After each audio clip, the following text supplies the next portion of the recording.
Nye, the science guy, has done a bunch of internet videos on the subject. Chelsea Clinton often tweets about it passionately. This stuff is serious, okay?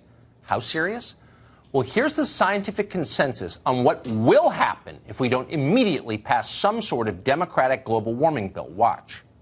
This city is headed for a disaster of biblical proportion. What do you mean, biblical? What he means is Old Testament, Mr. Yes. Mayor. Real wrath of God type stuff. Exactly. Fire and brimstone coming down from the skies. Rivers and seas boiling. 40 years of darkness, earthquakes, volcanoes. The dead rising from the grave. Human sacrifice, dogs and cats living together, mass hysteria. Sorry, that was from 1984. It's a clip from Ghostbusters. But things have gotten much more dire since then. Human sacrifice, the dead rising from the grave, cats and dogs living together, those were the old predictions. We'd be lucky to get off that easy now. A new generation of Democratic office holders is thinking bigger than that and far more apocalyptically. Move over, Al Gore. These kids are serious. Watch. We're like, the world is going to end in 12 years if we don't address climate change. And your biggest issue is... Your biggest issue is how are we going to pay for it? And like, this is the war. This is our World War II. Okay, so to recap the terms of this conversation, this is a matter of total war. The world will end if we lose that war.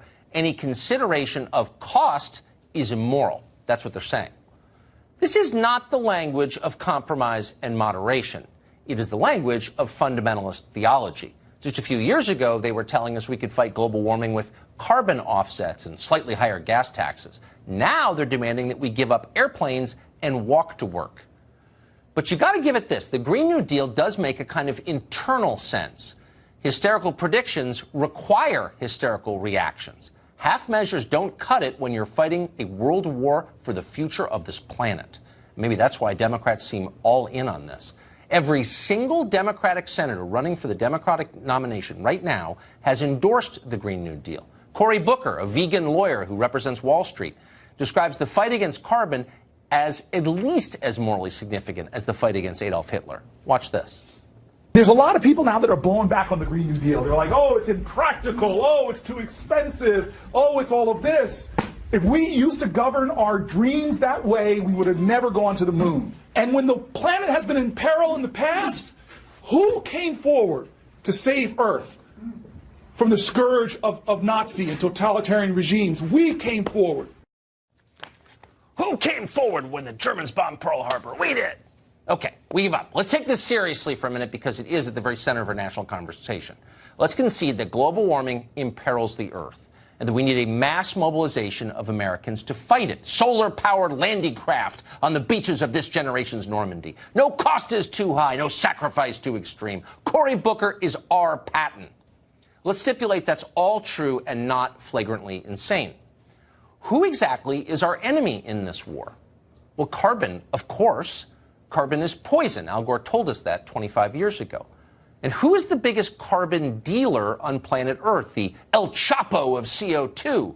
You probably assume it's America because nobody has bothered to update you on this question. But in fact, it's not America. It's not even close to America. It's China. China is now the undisputed kingpin in the carbon trade. China throws more than twice the amount of deadly carbon into the atmosphere than this country does. China is the problem. And that's true even if you're just a regular environmentalist who still believes in the Earth and are skeptical of received climate theology, because China is also the biggest physical polluter in the world. China dumps almost as much non-degradable plastic into the oceans as the rest of the world combined. They have not banned drinking straws in Shanghai. So it's pretty clear. If you're worried about killing polar bears and poisoning fish with mercury, you should be very worried about China, because they're the ones who are doing it. But nobody in our ruling class seems to know this or care. You don't see Democratic activists or professional environmentalists camped outside the Chinese embassy in protest. Nobody's demanding sanctions on China till they stop polluting. That screechy moron Ocasio-Cortez isn't telling China to give up coal and oil and natural gas and nuclear power within a decade. No way. The left isn't doing any of that because the left loves the Chinese government. It's their model for governing. Just a few years ago, the California governor, Jerry Brown, flew all the way to the Chinese mainland to praise its fascist government for its environmental leadership. For real. You see what's going on. The Green New Deal is not about the environment, just like gun control is not about school shootings, and speech codes have nothing to do with sensitivity. Nothing is what they say it is. What it's really about is punishment and control. The Green New Deal is a religious document. It punishes America for the sins of its prosperity. The only atonement it offers is turning over full control of the entire U.S. economy to the Democratic Party. That's the indulgence they require. They're using moral blackmail to get it. Of course they are. Theocrats always do. Nate Lerner is executive director of Build the Wave, and he joins us tonight. So, Nate, we're being told that we need to fight World War II on behalf of the environment, but fight it against ourselves, is what they're saying. We have to wage war on our own economy. Why wouldn't we be turning this effort outward toward the world's biggest polluter, China, and forcing them to clean up the globe? Why aren't we doing that? Yeah, that's a really fair question, but how can we ask China to step up to the plate if we're not doing it ourselves? Ocasio-Cortez, for example, is in no position to demand that of China when our own government refuses to invest the funds and resources that we need to into changing our energy infrastructure. So we need to start leading the way on this. We need to start showing that this is something that can work and create jobs and strengthen the economy, then ask them to join us. Okay, well, I get it. I mean, I've heard that argument's, I mean, that's been the kind of way that the left evades the question for the past 25 years. But the new numbers answers show... it. Well, it's not really an answer because China emits double the CO2 more than the United States does. In fact, if you they're combine 3 or 4 times the size of us. Oh, okay, but you're making excuses for them. We're talking about the future of the Earth here. We could be gone in 12 years. This is an existential crisis. I'm taking the rhetoric of the left seriously, but they're not taking their own rhetoric seriously, because if they did, they would assign actual blame to the world's actual largest polluter, and that's China. But instead they make excuses like, well, China just needs inspiration from our moral leadership. No, why don't we say to China, this is a war. You're the enemy because you are destroying the protective ozone layer that protects the planet, and we're going to force you to change your ways. Why don't we do that?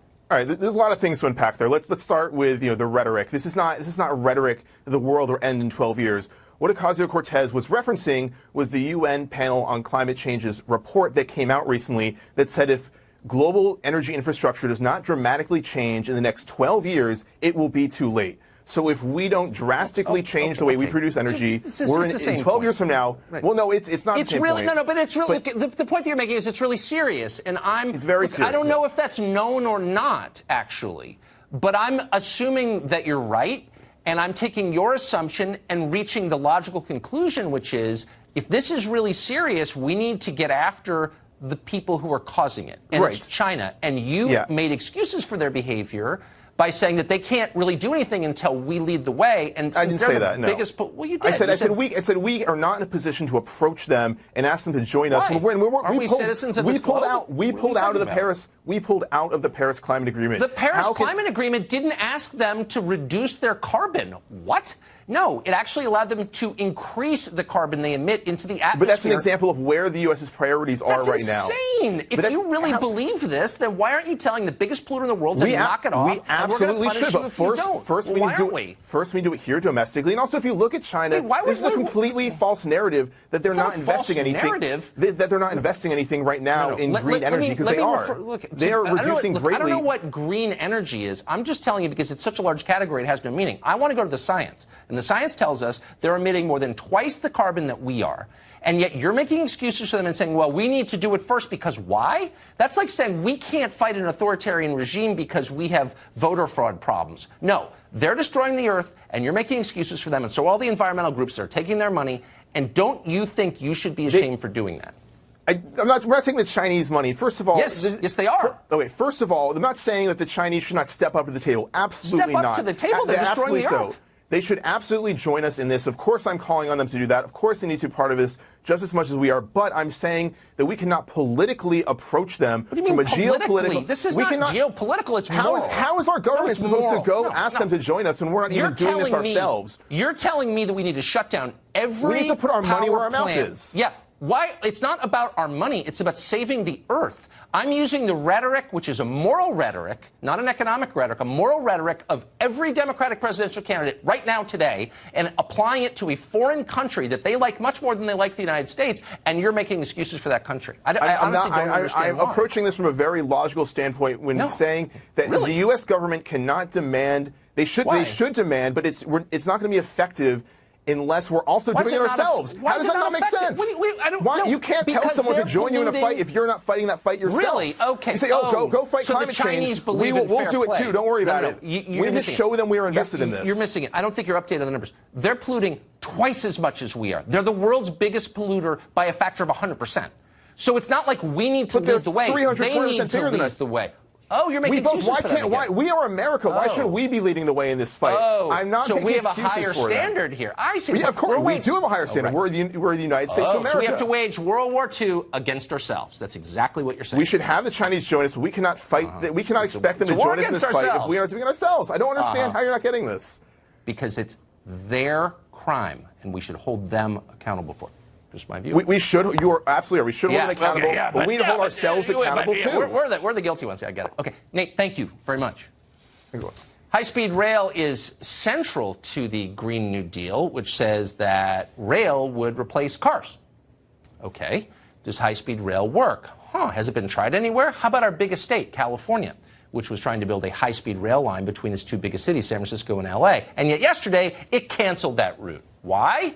Because it didn't work. The cost rose to a staggering $77 billion. Chuck DeVore has watched this up close. He's a former California State Assemblyman and vice president of the National Initiatives of the Texas Public Policy Foundation, and he joins us tonight. So, Chuck, what was suddenly a California story is now a national story because light rail is a centerpiece of the Green New Deal. Why didn't it work in California? Well, it got too expensive. The travel times were way too slow. The ticket prices were about double what you'd pay for Southwest Airlines. And it became very apparent that they promised something that they couldn't deliver. They said they were going to have this project that would have all this private money and investment that wouldn't have to cause taxes to go up. Look, they haven't gotten a penny in private investment. The federal government's put $3.5 billion into it. And now they're in material breach of their agreement with the federal government. I think the federal government should ask for that money back and use it to build the wall. So I'm just a little bit confused because it sounds like it's not that it didn't work in California. It sounds like it was a flaming disaster. It was a fireball of lies and embarrassment. And so why would you take that and make it the centerpiece of your energy policy? Well, you had a lot of crony corporatism and big labor involved in selling this to the public. So it narrowly passed in 2008 with Obama at the top of the ticket, got 52.7% of the vote. It was backed by corporations like Siemens, the locomotive manufacturer out of Germany, and big labor. And it's basically been a crony corporate gravy train from day one. Now, the problem is, at the rate they're spending money, they wouldn't finish the route for about 100 years. And as I recall, we're all supposed to be dead by then. Isn't that how it's supposed to work? Actually, I think it's 12 years. So I guess what you're saying is they're paying off their campaign contributors and calling it environmental policy. I think I've seen that before. Chuck DeVore, I appreciate your coming on and clarifying. Thank you, Thanks. Tucker. We have a Fox News alert for you. Congress on the brink, apparently, of working out a government funding deal to end the shutdown over a border wall. David Spunt has some new exclusive reporting on where we are in those negotiations, and he joins us right now. David? Hey, Tucker, good evening. Well, some members of Congress are clearly in favor of this border security package. Others say not so much. President Trump has made it very clear he's unhappy about the language, but we're told all indications are that the president will sign it. In fact, the White House hasn't even seen the final package at this point. We're told that text is being worked out, but the president and his team will see it at some point tomorrow. February 15th is the deadline. That is Friday for members of Congress to get a package to the president. Now, we're told that it's possible there could be another shutdown. However, President Trump has backed away from that in recent days. Tucker, tonight we're learning Majority Leader Mitch McConnell, he's expressing concern and accused Democrats of adding what are called poison pill provisions into the deal. Now, a source tells Tucker Carlson tonight one one of those provisions allows small town mayors to veto any part of a wall built in their specific jurisdictions. Democratic aides tell Fox News they're optimistic the bill will pass in the House, but there is Democratic concern that conservatives may turn some fellow Republicans against the deal that would fund the wall, not at $5.7 billion, but instead $1.4 billion for an additional 55 miles of a barrier. Now, Tucker, late this afternoon, the House Freedom Caucus talked about introducing a continuing resolution to fund the government for another week, basically just kicking this down the road for another week, resetting while these negotiations continue. If that doesn't happen, tomorrow is expected to be the final vote. The deadline is Friday, so certainly we'll be in the 11th hour on this budget battle. Tucker. Cliffhanger after cliffhanger. David Spunforce, thank you very much. Sure. Congressman Ilhan Omar is becoming a standard bearer of the Democratic Party. If you want to know what they think, listen to her. But apparently, and this is interesting, she is immune from criticism. We learned that today. Why is that? I'll tell you after the break.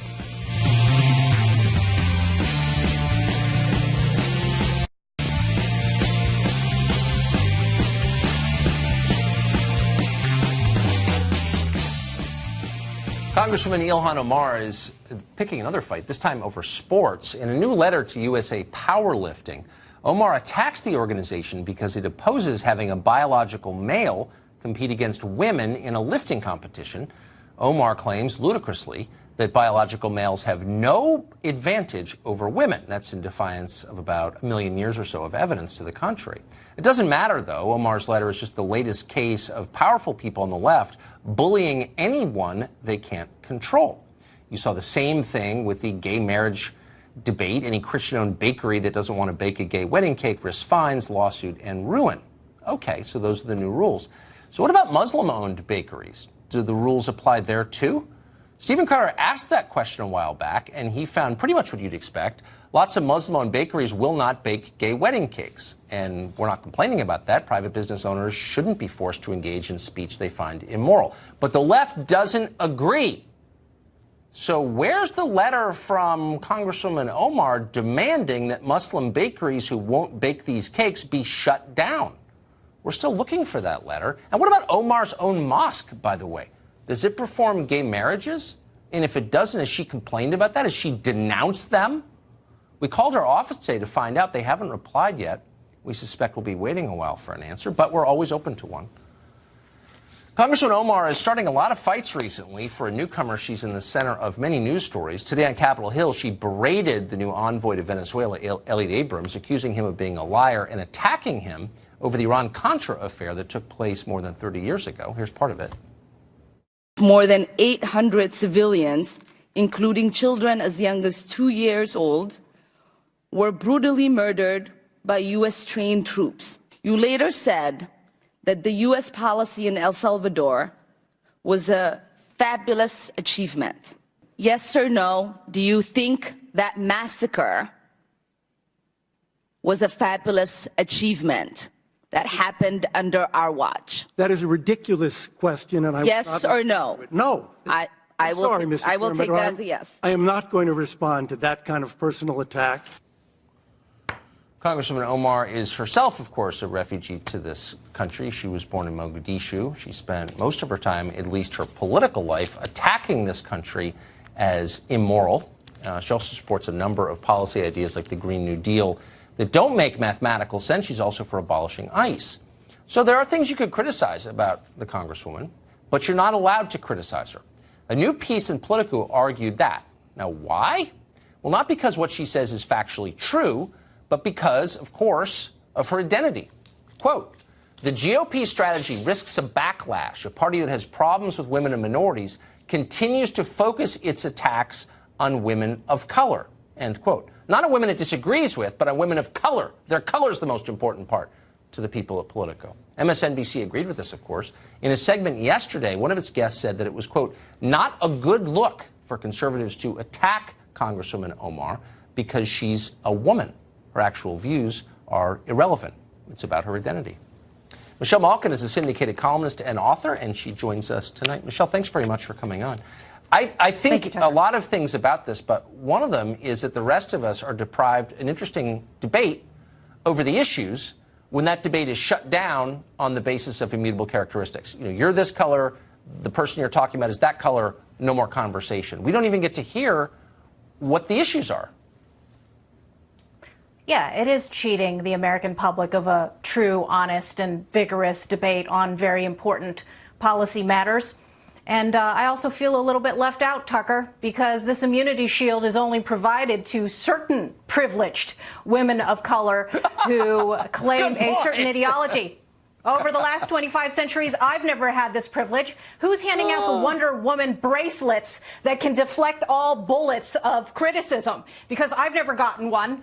And it's that double standard of the attacks that women and people of color who are conservative or limited government or libertarian never enjoy, that Ilhan Omar has.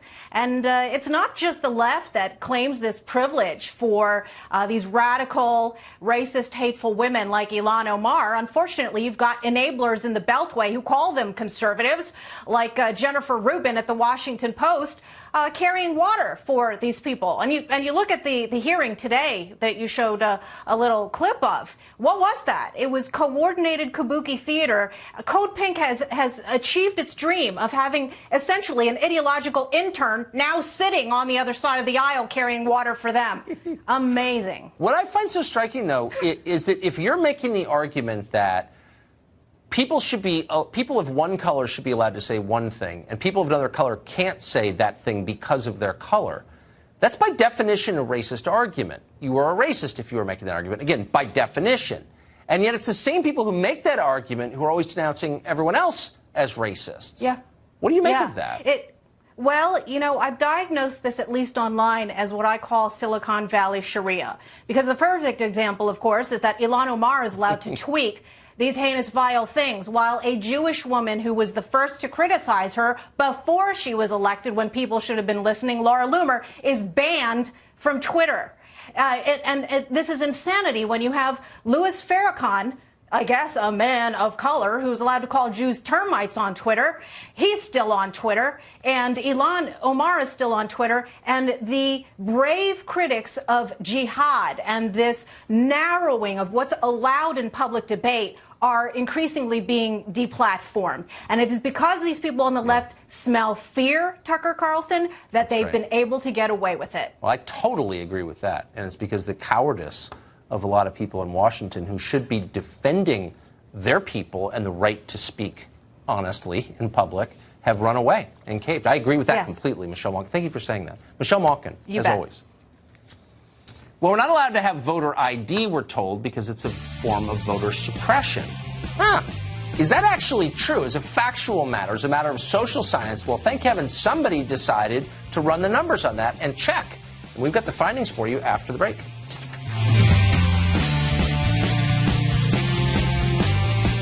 Modern country requires a photo ID to vote, but when American states try to implement the same laws, they are, of course, described as racist bigots engaged in voter suppression.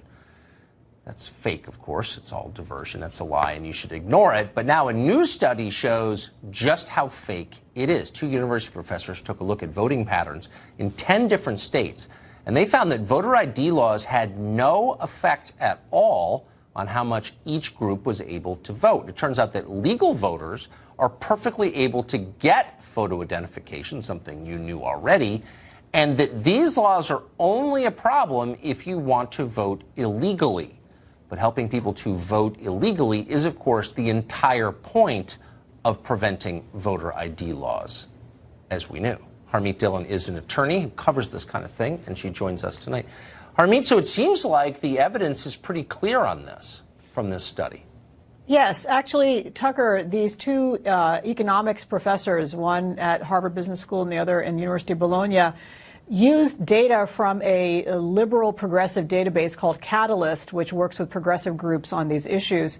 And they examined 1.3 billion different data points. And they had data on gender, race, sex, gender, and political affiliation. And they were able to compare the states that had the strong voter ID laws, the 10 of them, against the ones that don't. And there was statistically no difference whatsoever. And so that really rebuts the left's mythology that voter ID laws are directed at suppressing particularly the minority vote. et cetera, on the theory that elderly or minority or poor people are unable to get ID. I mean, you and I know that you can't operate in society today without ID, and we need it for so many reasons. So I think this is really encouraging data. Yeah, you can't have a job, you can't fly on an airplane, you can't cash a check, you can't get government benefits, you can't do anything. So it was prima facie absurd, but they still wax self-righteous about it, and any attempt to prevent voter fraud is suppression, and you're Bull Connor.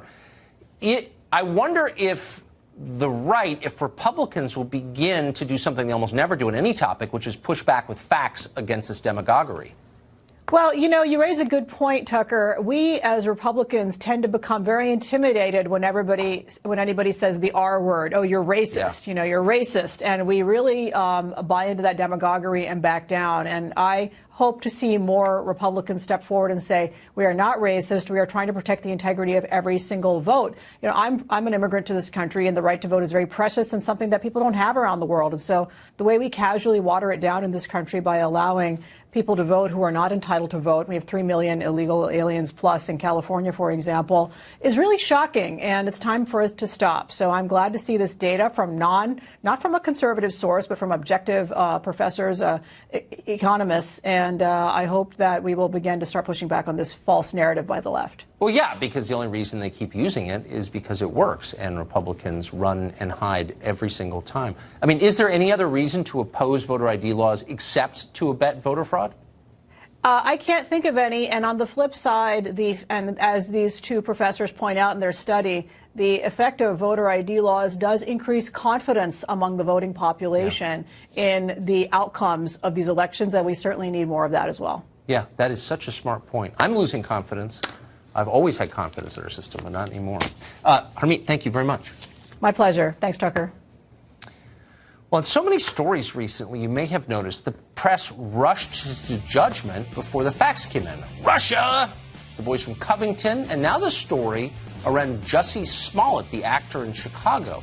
The press seems to keep reaching premature conclusions, but always conclusions that favor the Democratic Party.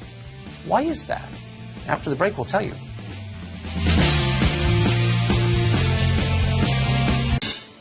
It's been 2 weeks now since actor Jussie Smollett said that he was attacked in a racially motivated hate crime outside his apartment in Chicago. So far, police have not found the perpetrators. They have not found videotape of the perpetrators in a neighborhood festooned with CCTV cameras.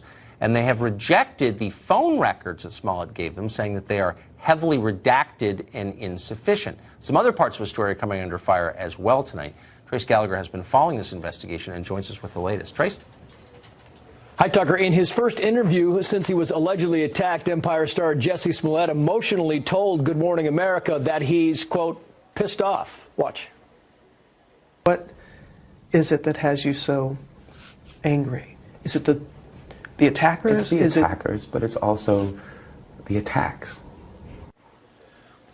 Meaning those who are now skeptical of his story. Smollett claims that 2 weeks ago he went to a 24-hour Subway sandwich shop near downtown Chicago, and on the way home, two men shouting racist and homophobic slurs beat him up, poured bleach on him, tied a string noose around his neck, and yelled, "This is MAGA country." Chicago police have said his story is credible, but so far have been unable to find any supporting evidence. They do have surveillance video showing Smollett before and after the alleged attack, but nothing of the attack itself, and no video of any suspects. Smollett claims during the attack he was on the phone with his manager, but when he finally turned over his phone records, Chicago police rejected them because they were heavily redacted. That's key because the manager says he heard the attackers shouting homophobic and racial epithets. Smollett says the records were blacked out to protect the privacy of his contacts. Initially, Smollett really received outpouring of support, but one of his neighbors now tells our corporate cousin in the New York Post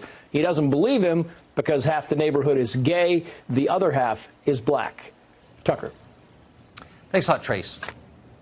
Yep. Well, it's looking increasingly possible that the attack you just heard about may not have been the attempted lynching it has been hyped as, but it doesn't matter. It's too late now.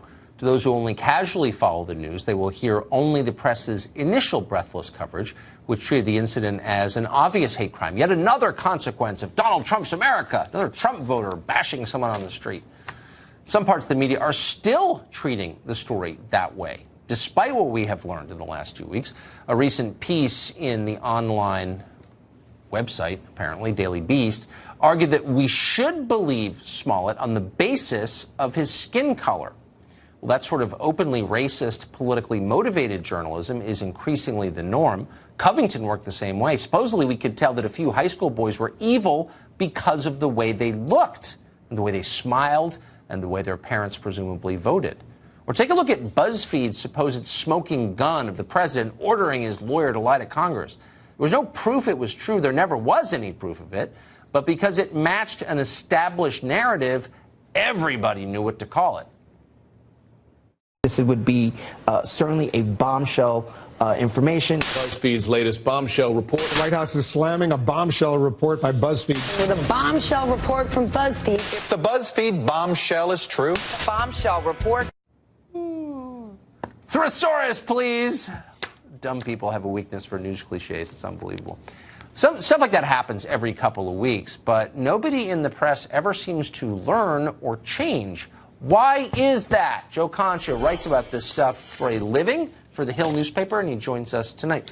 So, Joe, I'm recognizing a repetitive pattern of behavior where people who are supposed to soberly digest the facts and bring them to the public are instead jumping to wild conclusions that comport with their political beliefs and then not apologizing or changing. Why is that? Because, Tucker, how do you learn from when you're a little kid all the way through when you're an adult with a career? You learn by being held accountable for things. No, so if you right. make a major mistake, and it's funny because we talked about this, the mistakes are never made. Let's put it this way. When was the last time you ever saw a major mistake in any big journalism piece by any big outlet against a Democratic lawmaker? But when mistakes are made, there's never, almost, with exceptions, ramifications, suspensions, actual firing. So if you know you can get away with something, you just keep doing it. But one thing I'm noticing with this story here, Tucker, is if you Google Jussie Smollett and attack, almost every headline I see says attack. There is no word, it's very key here, before it, alleged attack. When you take alleged out, it becomes fact, like Pearl Harbor was attacked. When you take alleged out, suddenly it becomes absolute truth. So in this case, let's put it this way. If I'm a journalist, I remove the noise here. I remove the fact that Smollett's a celebrity. I remove the fact that he's anti-Trump. Big, that's not a big surprise. I remove the fact that these were pro-Trump alleged attackers that went after him. And I want to find evidence to support the claim. How do you find the evidence? Smollett said he was on the phone during the attack with his manager. All right, so man says he was attacked by two men, right? So if he's on the phone, then therefore he should turn over his phone records. When he does, he heavily redacts them. And his excuse is that he doesn't want the Chicago police to see his contacts? Okay, how about the manager? Has he turned over his phone? Reportedly, he hasn't. So when you take that evidence out of this story, you have to question it. So when I watch that interview tomorrow with Robin Roberts on ABC, she better press him on that point. Yeah. Why wouldn't you turn over the only evidence that's available if we haven't seen this on camera? She's not going to press him on the point. You can be sure. But let me ask you this. So I almost feel, it looks to me like maybe this guy got over his skis, made up the story. We've seen this a lot. Maybe it's real. I don't know. But I do know that two sitting U.S. senators, Harris and Booker, both immediately issued statements calling this a lynching. Now, that scares people. It divides the country. It's racially inflammatory. If it turns out this isn't real, should they be forced to apologize for doing that? And the only way they'll apologize, Tucker, is if the press presses them on that. You made this comment. You read back the comment. Now we've learned, and again, we don't know, but let's